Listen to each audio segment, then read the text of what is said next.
Hi, folks. Steve Urban here, founder and CEO at recruiting and consulting firm Riderflex. If you think today's tip or guest interview can help someone you know, please share this with them. And if you enjoy listening to our show, please subscribe to our channel and hit the like button on the episodes.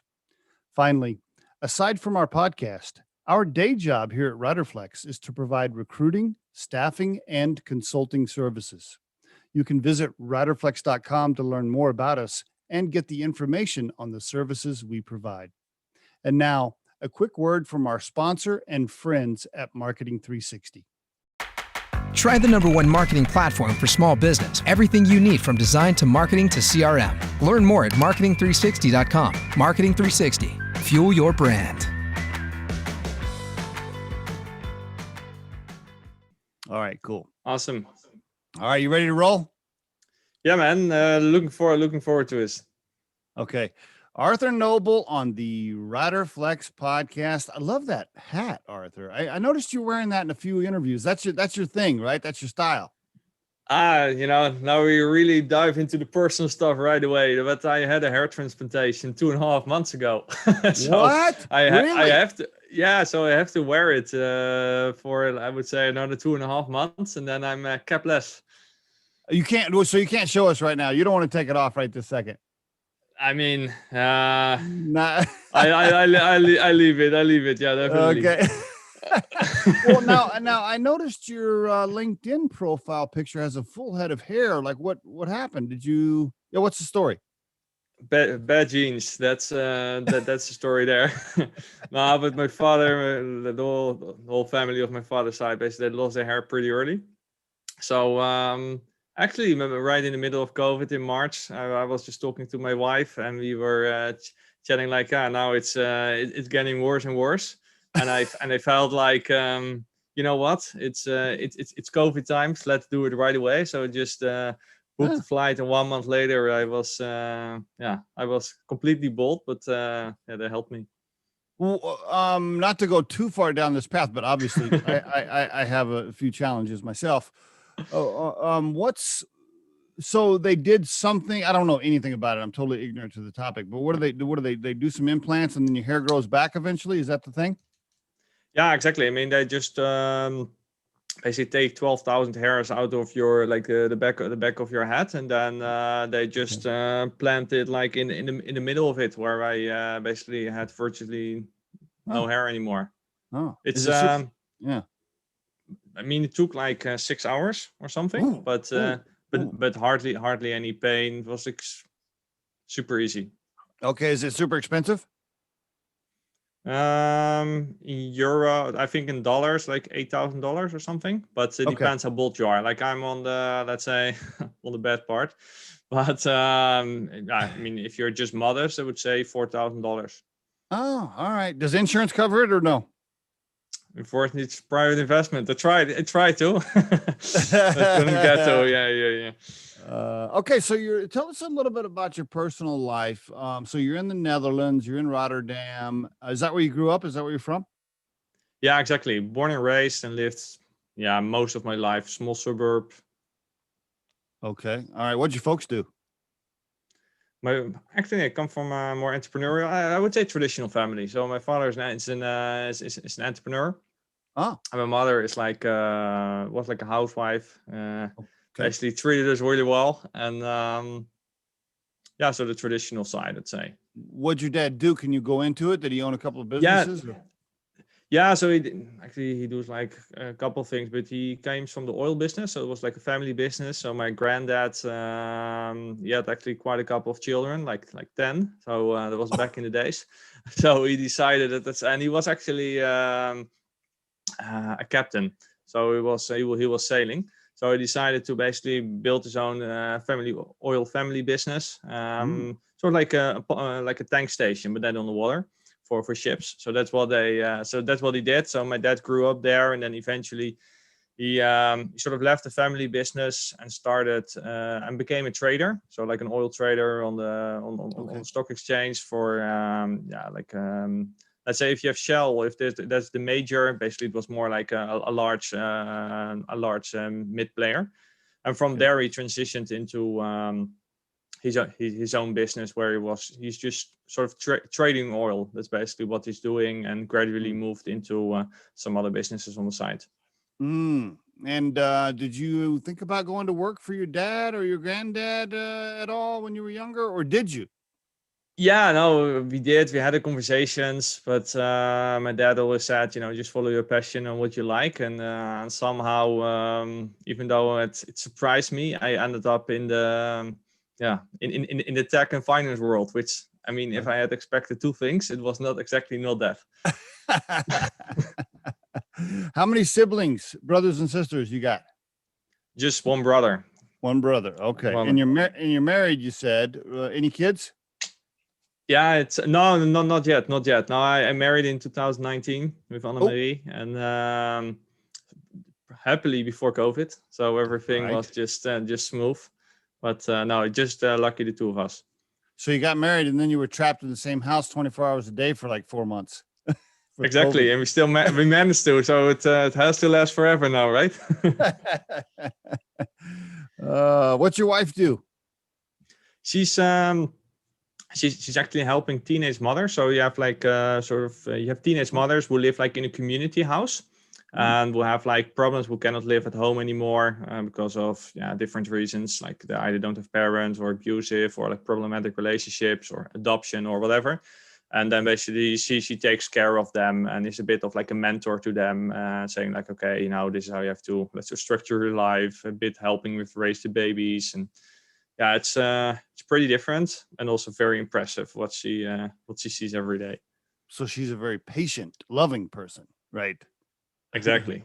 All right, very, very good. What's the biggest difference? I'm assuming you've been to the States a few times. I'm assuming you've been over to the US. Yeah, definitely. I've been actually only once, but I've been to New York. Okay. What do you think the biggest difference is? I mean, I'm sure we could do a whole podcast on it, but if you had to pick two or three between where you're at in the Netherlands and the United States, what would you say top three differences? One of the things which, and we might talk about later, but like what I saw in the book that I've written, and where I like invited, I would say pretty well-known people in the space, in the tech space, they really came across to me like very open-minded, which is something, and very opportunistic. Like, okay, sounds great, it's a great opportunity, let's do it. That is something I found as a nice difference. I would say that, particularly in my field, that it's maybe less about the marketing story, but it's more about come down to the numbers, the process, a bit more like factual rather than storytelling, which might be like also like a broader difference. Interesting. And in general, I'd say that traditionally speaking, I would say the US is a bit more individualistic compared to like Europe, but I've really seen sort of like, culture is getting more global, and from there you see that difference getting smaller and smaller. Okay, yeah, just curious. All right, very good. Okay, so you end up going to Rotterdam to college. Now, when you first entered school, did you know what you wanted to do when you first started, or you're just like, I'm just going to get a business administration degree. I don't really know what the hell I want to do for a living. What were you? No, it was actually, I had almost ended up, actually when I was sort of like 15, I wanted to become like the prime minister, and I had high hopes for myself that it would become one day. Really? Yeah, okay. I thought so. So when I was like 17, I thought I was going to study like political studies, but then figured out that even though I liked it as a hobby, but in all honesty, it wasn't really my cup of tea in terms of job. So I thought, let's do something else. And I thought, let's go for the business studies. Okay. And you get out of school, and how do you end up getting into VC? Like, how does that happen? Walk us through your early career. Yeah, it was pretty much unplanned. And it's funny that because I'm quite a planned person. So I thought, like all different routes. But in the end, you end up something you didn't plan for. But Actually, after my bachelor's in the Netherlands, you have, which is pretty much in Europe, you have this bachelor and master system where almost everyone does a master's. Because if you don't do a master's, basically it's hard to get into any serious job, so to speak. So after my bachelor's, I did like a gap year just to figure out what I liked. So I first thought, let's go on the traditional route and try like a corporate, because it was really different from where I came from as a family, but I still wanted to try it out as a nice hypothesis. So I started at Unilever, an FMCG company, and in the sales department, and pretty much after 6 months figured out like this wasn't the thing for me, too much in the box. And then I read one night about Rocket Internet, which was back then, I would say, at its peak. So they are like an incubator, and sort of they copy pasted every famous business model in the US, and then transplanted it to basically to Asia and Europe. So I joined that very exciting period as an operator. I worked for a price comparison company, did a few other projects.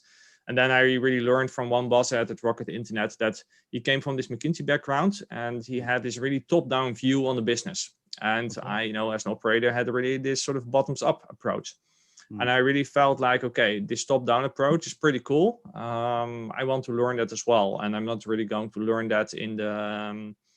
as an operator here with my current background. So let's try to see where I can get in, where I can learn that. And then I was in the Netherlands and I thought, well, let's try VC. And back then in 2015, this wasn't like a well-known career path for someone with a business administration background, because everything was focused on something else. And I just did a cold call and said like, hey, I've done this and this. I'm very interested in like an internship or any opportunities. And then the guy said, yeah, the guy who's in charge of it is not here yet, but I thought he thought about that for a while back. So let me ring you back. And he just called me back a few hours later. And wow. Sort of a few months after I started as the first ever intern. Wow. How about that? Okay. Very good. All right. And then after you worked a couple of places, you started your own thing, right? You decided, and that probably came from your grandfather and your father. You had a little entrepreneurial bug, right? So you're like, I want to try my own. Yeah. Yeah, definitely. Go ahead. Yeah. So, after 1 year in VC, I thought I pretty much know how to do it. I know the VC side, know the operator side. Let's start this business. I really had this passion, this drive, from within to do it. And I went on a world trip after I did my my master's, and then I thought like I really want to combine work and travel. That's my main passion, I'd say, and most expensive hobby. Okay. From there, I founded a company basically that had a vision to enable work and travel through making remote work more accessible to the masses. And this is before everybody started working remotely, right? So yeah, exactly. Yeah. It was a classic example of being too early to the market. FlexPat was the name of the company, right? Did it support you? Did you get it big enough where it was actually paying you, or it was startup the whole time? And how far did you get it? Yeah, so it was startup the whole time. In the beginning, maybe like the concept in itself, what we saw on the one hand, that there is like many people want to work remotely and want to adopt the digital nomad lifestyle. And on the other hand, we saw many corporates and companies having problems getting digital talent. So we thought, why don't we just go to companies and say, like, we have a huge pool of people that want to work remotely for you. They work in certain conditions that we look after, and then you basically can get really great talent, which you find hard to get right now. For instance, let's say a big insurance company. So we focus initially on the user side of things, on getting like big talents in there. So that went pretty good. So we got like, what was it, like 10,000 talents for just 15 cents per sign up. So that was like ridiculously cheap, and there was a lot of interest from the market. And then we focused on the other side of the market, which were companies, which proved to be much deeper. Yeah, I would say very hard. In the meantime, we raised some funding from 7 angel investors. While being pre-revenue at that time. We grew the team to between 10 and 20 people. Really? On the period that we were in. Okay. All right. But I made the mistake of prematurely scaling, among others. So when the companies basically weren't excited to hire lots of talent from us, we pivoted a few times. We had some sort of remote working trips that we organized, and we booked some revenue with that, but it wasn't substantial to really scale the business. Okay. So we thought in the end, like, okay, let's basically let's pay our creditors and end it here.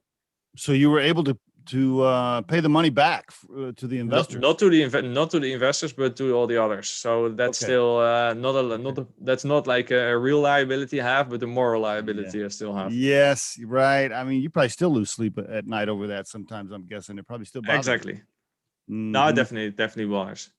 And probably some. I'm guessing some friends and family in that early group. Exactly. Yeah. As well. I mean, I lost some money myself as well, which of course is obvious. But yeah. But you learned a ton. I mean, probably so many learning lessons in that 2 or 3 years right there. Right. I mean, that was like a full-blown master's degree. Right. I mean, it's almost like you got your doctorate right there. Yeah, definitely. I mean, I sort of describe it as sort of, I know the hype and the disillusionment of running a startup now. It's I've seen both sides, and it was very valuable. Okay, so now, were you married at the time when you did this? No, but I got to meet my my then girlfriend during that ride. During that time, but not through the company. Okay. She's probably thinking, okay, yeah, you're cool and all, but you're running a business that's not making any money. So I don't know if I want to marry you. So I quit the business directly, found a job. No. All right. So you closed down the business. You had to go back to work in a regular job. All right. Was that tough for you? Extremely hard, because you come to learn that I've been a generalist all my life. So I'm good at sort of the broader perspective, but I didn't have like a specific skill. So finding a job at the level that you wanted without going to like back to the super early stage startups, that proved to be much more difficult than I thought. Okay. How did you end up at Knight Capital? That's pretty interesting, actually. So after my company, I joined quite quickly a growth and strategy consultancy firm, and it was there like a couple of months in there. And I sort of specialized in, among others, like growing on LinkedIn. Oh. So back in the day, I was just trying out, testing with a few tools. And it's maybe good to know that one of the partners, Paul, I had spoken to him like in the past, so we already knew each other. So I had actually made like a post on LinkedIn, and I boosted it through like a few growth hacks. And so it got, I would say, got quite a few views. Okay. And he saw, and basically he came across that post, and at that time they were basically they just closed like a new fund, or they were about to close like a new fund, and he thought like, okay, just ask how Arthur is doing, and so we came back in touch. That was on a Thursday evening, so I had like a first chat with him on a Monday. Then the second chat with Paul and Diederik, the other partner, on Wednesday. On Thursday, I got the case. Then on Friday, I did a case, and on Saturday, I was in my plane going on my honeymoon, finishing my case. And basically, when I landed, I sent it over, and then on Monday, we basically agreed on the contract. So it was like super fast. Wow, so that's the full story. Plus, I mean, you had the experience of trying to start your own business and going through that, which is super valuable to Knight Capital, right? For what they do for a living. Why don't you give me a quick 3-minute Knight Capital overview? Go for it. Yeah, definitely. So Knight Capital is a B2B software investor based in Amsterdam, but investing across Europe.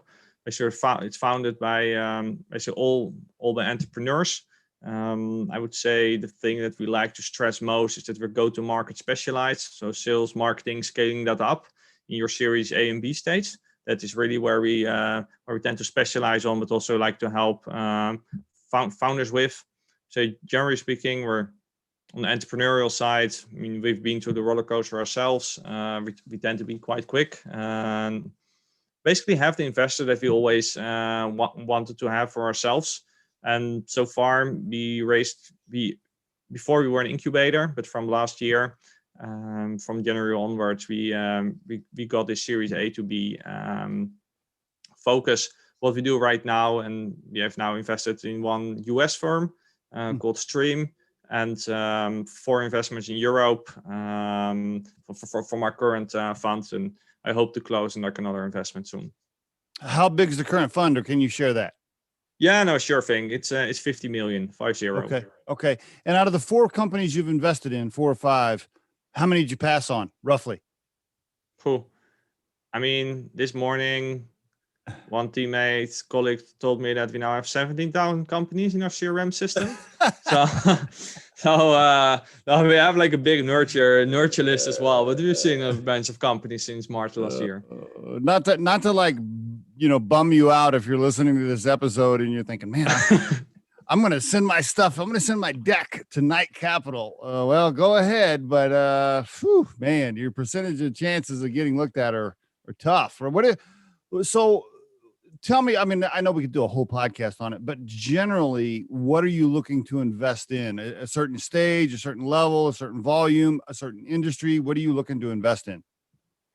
Yeah, so I would say we're always flexible, as every investor would claim, but just to give like a few rules of thumb that we try to do is at Series A and B, we define that, let's say, anywhere between 1 and 5 million annual recurring revenues to be a B2B SaaS company, of course, growing over 100%, that being on the low end of the spectrum. Of course, we look to all types of other metrics, but which I think what is a major thing for us is looking to a replicable sales model, so that you really invest the money and afterwards it starts scaling, and there is like a process, basically a proven process which is now replicable and is moving towards predictability. And obviously, I think like as any investor, we try to invest in large markets where you have like a strong competitive advantage with founders that you can really sort of give the keys of the car, that you help them where necessary, but that you don't have to really intervene in their business in a sort of negative way. Are you taking control of the cap table, or do you take a minority stake? Yeah, always a minority stake, and in some deals we lead them. So we've basically done deals that we led for like 20%. But what we also do is just being a co-investor, and then we can go all the way down to 5% in a company. We rather be like in a great company where we can have like some shares than necessarily being the lead. Okay, and you don't care if it's tech or service or CPG or whatever. Are you looking at everything? Yeah, so as long as it is B2B SaaS, I would say we generally tend to skip really deep tech products, because that is we don't have someone in the team right now who has like this tech background to that extent. B2B SaaS, doing about $2 million a year, strong founder team. They took on some seed money or some angel money, and now they're looking for a Series A. Yeah, exactly. Okay, very good. And by the way, if people want to, do they reach out to you personally on LinkedIn? Should they just go? Is there like a form? By the way, it's Knight.capital. Knight.capital is the URL. Just go to Knight.capital or how do you prefer? I mean, people can email me at arthur@knight.vc. I'm pretty active on LinkedIn. So LinkedIn is usually, I would say, like the go-to for me. You can also go to the website, fill out the contact form, but just personal reach out together with introductions work best. How about investing in a really cool, growing, profitable recruiting firm based in the US? Sounds amazing, huh? I heard of them. It's called Riderflex. How about that? I'm gonna send you my company brief. No, I'm just messing around. Okay, so you're enjoying your time there at Knight Capital, but what, on the side you're like, okay, I want to write a book. Let's roll into the book. Tell me how it came about. And by the way, for the listeners right now, before I forget, let me just say this. You can find it on Amazon, and I'm sure other places, but it is on Amazon. Leaders of Growth, 47 firsthand stories on growing companies across Series A to C, by Arthur Nobel. You can find it on Amazon. But talk to me, Arthur, how'd the book come about? Walk me through some stuff there. Yeah. So one thing, I would say I'm the co-author, so I did it together with Diederik and Paul, basically taking the lead in this project. But sort of how it came across is, I think we were just brainstorming. We had picked our tagline, helping founders getting from Series A to Series B and beyond. And from there, we were thinking like, okay, it would be great to also more substantiate that claim. And we do that, of course, when we help founders, we try to be active on LinkedIn to support with content. We do it through our newsletter. Like there are a bunch of things that we do, but how can we really like substantiate that claim, as said. So we had a spontaneous idea to write a book, and it wasn't really well defined to some extent. But then I came in touch with some people who participated in the book, and we had this chat. And I said, like, okay, now we're going to write a book. It's on this and this topic. Are you willing to contribute? And they said yes. And basically, the story that we shared with them was, we talked with lots of founders. Sometimes they ask us questions, but also from our own entrepreneurial times. We know that just getting advice from others is very helpful. And what we see that on the one hand, if you're in a seed stage company, there is a lot of content. For instance, the Lean Startup by Eric Ries, like great content, and there is much more out there. And there's also a lot of great content on the other end of the spectrum. Let's say Mark Zuckerberg sharing how he built Facebook, for instance, like the super big success stories of companies raising hundreds of millions. But this sort of in between states, I would say Series A to Series C, broadly defined, 1 to 25 million euros in annual revenue. There is not a lot of content available in that. Whereas on the other hand, we noticed that from the companies that raise a seed round, only 7% manages to get like to a Series C round.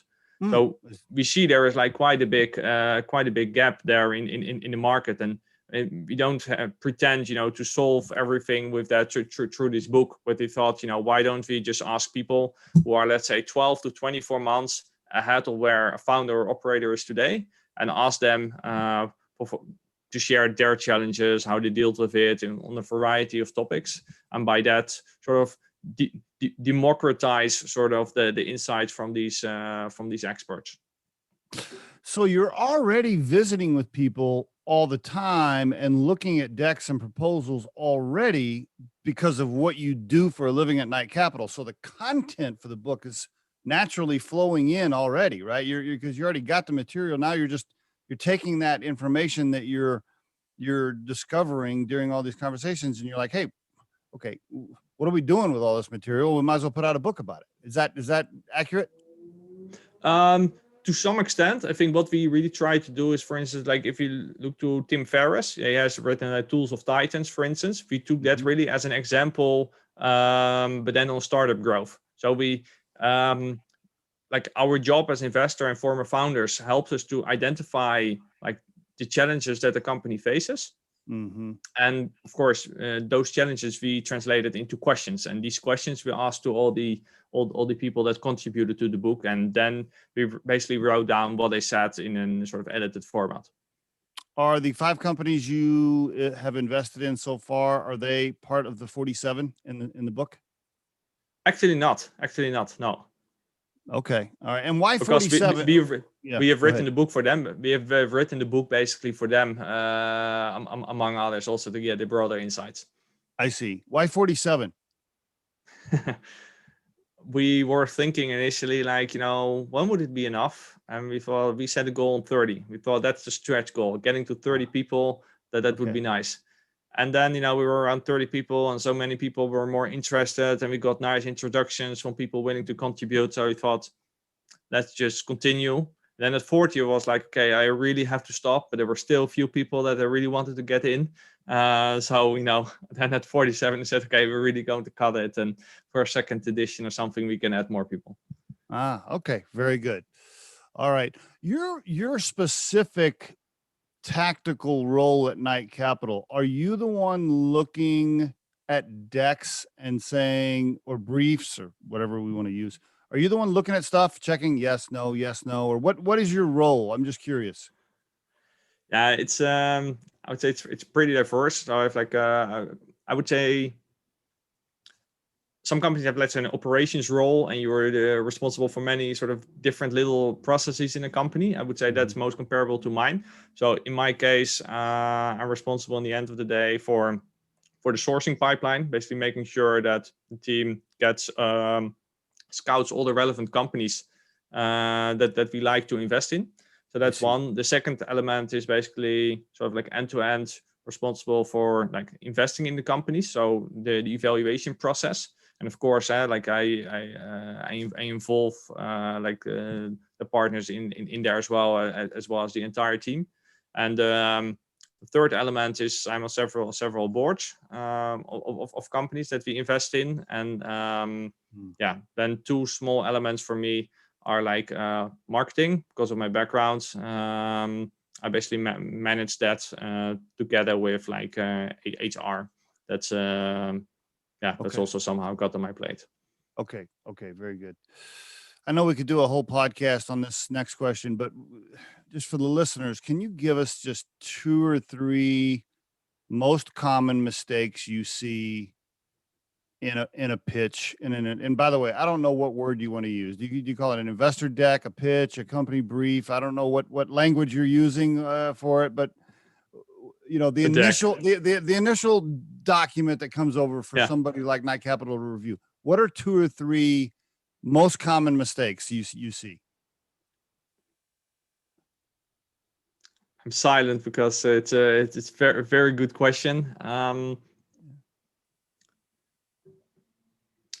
Usually market size, I don't really take it into account because it's always big, but that's like a mistake. I would say every investor would acknowledge it. I do usually think that not a lot of founders, not founders, but a lot of companies explain well why they are 10x, or it's explained somehow in a bit of a cheap fashion. So I would say that would be my number one. And the second thing is you really want to show that you know really well this is like a proven acquisition process. With this money, we're really going to scale this really quickly because these are revenue drivers. We know how to influence them. I would say that is something that they also see that companies can improve on. Do you expect a one-pager, what they call either a brief or a teaser? Do you want to see that before you see a full deck? And then the second part of that question is, when you do get a deck, how many pages do you want it to be? I don't care too much in a way. I don't want a one page usually. I want like an easy PowerPoint that I can just check real quick, where just like all the basic things, like for instance Sequoia I think has made like a great example of like what are the basic elements of a deck. So something like that, 10-20 pages that you just go through quickly so that you have like an impression together with the website. Then, and this is I would say more stage specific, I like to see like a financial plan quite quickly so that I can just see okay, what are a bit of like the numbers, because with that, in full transparency, we have like our investment criteria.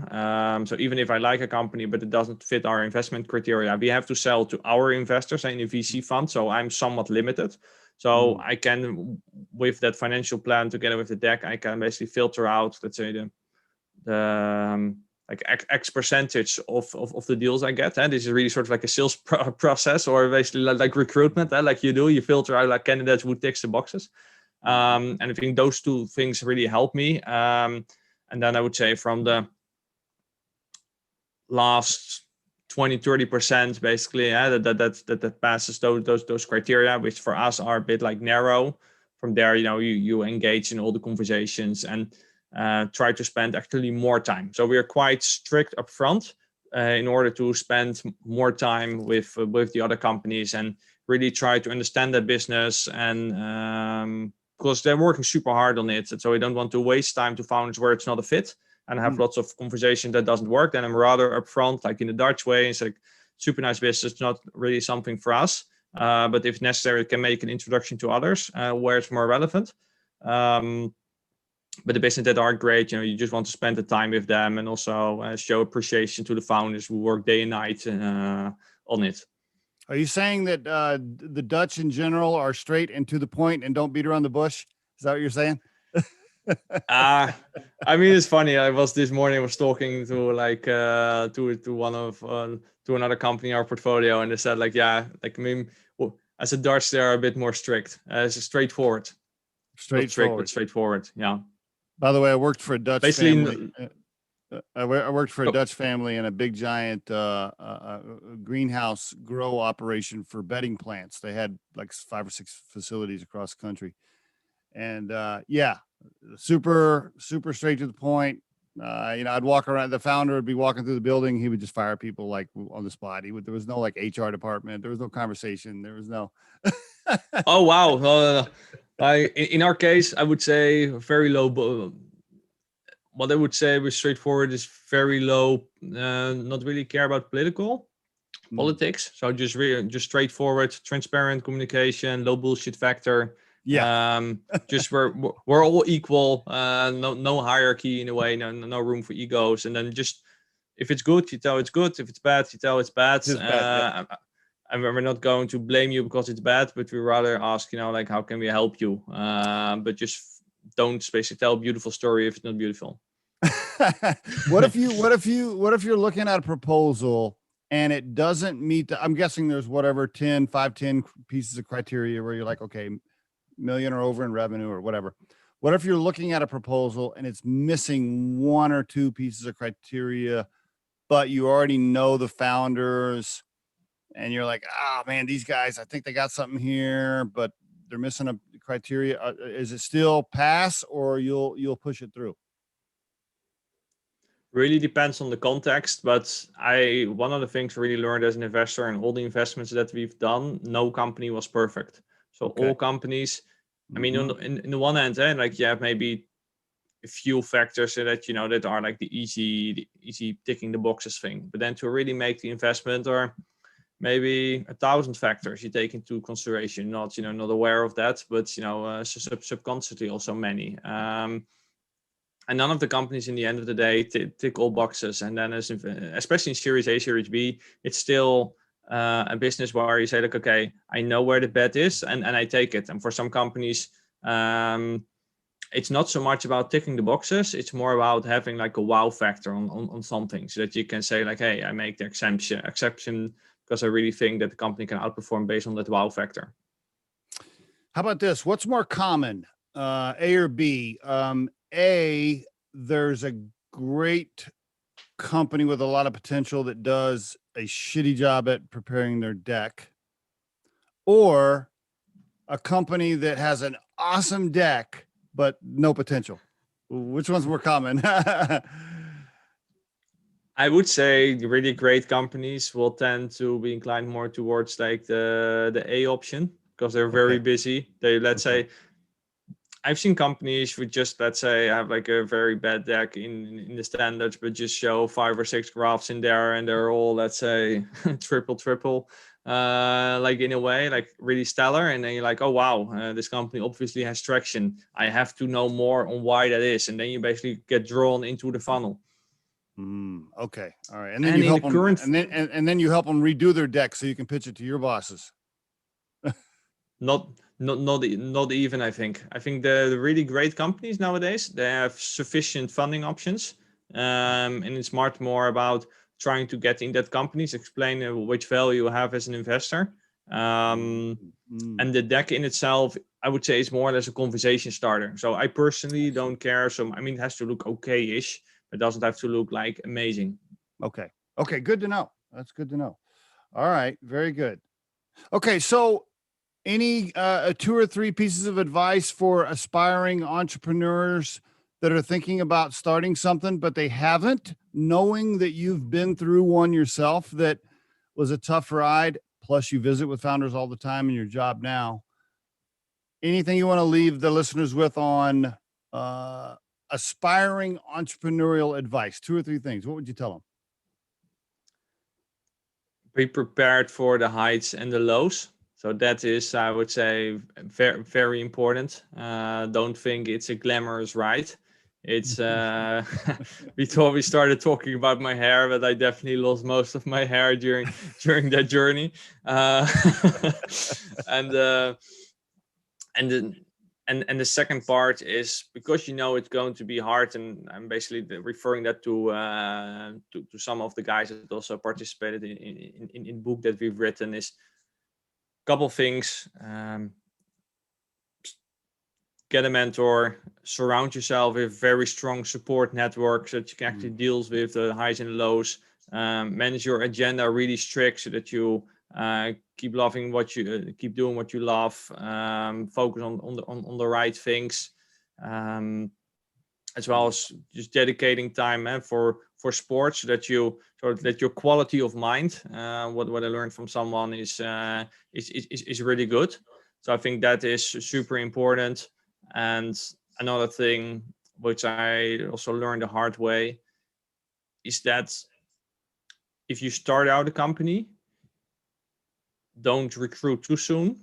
But if you do it, really spend a lot of time on someone that has the exact sort of working mindset as you do, because that's going to determine basically the rest of the culture, and it just makes such difference if someone is just pushing like till the max compared to someone who sees it more as a job. Mm-hmm. Gotcha. Okay. Very good advice, my friend. Okay. Now, as we move towards wrap up here, I want to ask you a couple more questions about the Netherlands compared to the States. What I'm always love it when I get to talk to people from other countries. What does the average person from the Netherlands, on average, what does the average person from the Netherlands think about Americans? Like what's like a general response? That's a good question. Cocky know-it-alls that stick their nose in other people's businesses all the time. No, I don't know. I would say there, like our media was quite against Trump and pro Biden, so it has so dependent on the president, I would definitely say it changes quite a bit. I do think that that quite some people in the Netherlands think that the European way of approaching is better than the American way of approaching it. Like rather talking than, for instance, which sounds dumb, like looking more for international conflicts, which some might think, but not taking into consideration like the budget that the US spends on the NATO, etc. So I would say so it's all sometimes a bit underappreciation, but I do think subconsciously people value the US a lot and also aspire to be like the US. If you see the big societal trends, I would say in Europe as a whole, but particularly in the Netherlands, which is small, open-minded, and has to adopt something from external countries. You see a lot of people sort of adopting the cultural shifts also from the US, with a slight difference. Okay. I find it fascinating that other countries are so caught up in whoever our president is. Here's the sad thing is, and maybe it's just me, maybe this is just a Steve thing and I'm just ignorant to it, but if you were to ask me who the prime minister was of the Netherlands before we got on this call, I could not even tell you. Like I had no idea. Right. I heard it before. It's like, and if you were to ask me to name the leader of a bunch of countries, like I would have no idea. I'd be like, I can't even tell you. Like, I don't know. Like, I don't care. I don't watch it. But it seems like other countries are always caught up in who our president is for some reason, like it's entertaining or whatever. I don't know. Yeah, it maybe comes from these ancient times that we're looking for kings in a way, and US being basically, I would say, still the most powerful country in the world, and then the president representing the country. It's also it's very easy, but also, I mean, in the EU, who do you have to blame? Who's the boss of Europe? It's very hard, but for the US, you can at least come up with the idea that it is the president. Gotcha. Okay. Now, very good. Now, here's another really important question. When does happy hour start over in Rotterdam? Is that like at 3 p.m.? Is everybody having pints and stuff and the day's done, or what's the culture? You just asked me when I start for beer, huh? Yeah. I would say we have like a thing in the Netherlands which is called Vrijmibo, which is called Friday afternoon drinks, and that usually starts at 4:30, 5 on a Friday. So Okay. that's on a Friday, and otherwise 6. Oh, okay. Okay. So that's pretty comparable, I guess, to the US. But Friday at 6 p.m., there's lots of people having happy hour in your town. Definitely. I mean pre-COVID, yes. Right. On a normal, right. Gotcha. Yeah. And is there like 2-hour lunch breaks, or this is normal? I don't know. I hear things about other countries where there's like, 9 weeks of vacation, lunch breaks are 3 hours. I hear all these things about some other countries compared to ours. So I'm curious what what your culture is like. I think we should move to those countries because it sounds pretty good as labor condition. No, we in the Netherlands are pretty typical in a way that I would say some people will eat early. They start, let's say, 12 to 12:30. Others, like me, are more starting at 1. I would say anywhere between 30 minutes and 60 Oh. minutes. That's common. Oh, it's all pretty standard. Okay. I thought you were going to give me something super fun and different. Like, oh yeah, we take. No, we're just as boring. Okay. All right. Two final questions here. Now, how old are you, if you don't mind me asking? 29. 29. Almost turning 30. Ooh, man, you're like, oh man, yeah, you're almost there. Exactly. Life almost finished, John. If you could call your 21-year-old self coming out of college and tell him anything today based on this super fast, hardcore 8-year run you've had, what would you tell him today?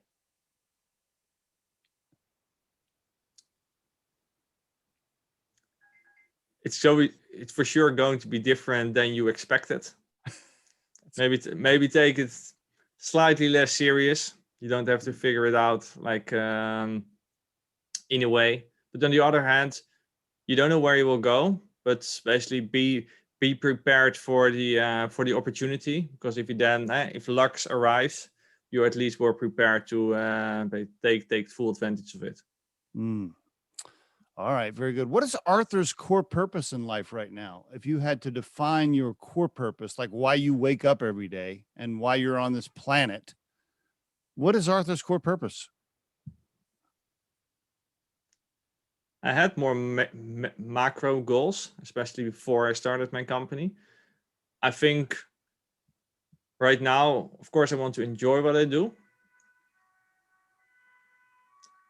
I do feel that back in the days, I told you, I was very, very excited about politics, and that was my way to improve the world.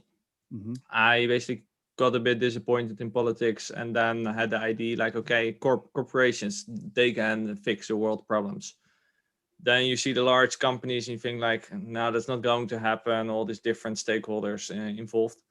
And I do think that startups have the best chance to make like an impact on the world. And in a way, as a venture capitalist, I enable that to some extent. And on a more personal, mission-driven thing is coming from from Flexpad, where it was like a very, very tough time. I had like 2 super supportive board members that even when they knew that things were going sour, they supported me all the way. And in a way, trying to support companies on that road and trying to make them successful and have like an impact on the world. And in that way, try to operate in the top of your field. I think that really excites me, at least in the short term. And basically, if I get to that point, that will unlock a lot of opportunities to do the next thing. Okay, very good. Arthur, thank you so much for being on the Riderflex podcast. I really appreciate you sharing your story here. It was great, Steve. I really enjoyed this open and relaxed conversation with you.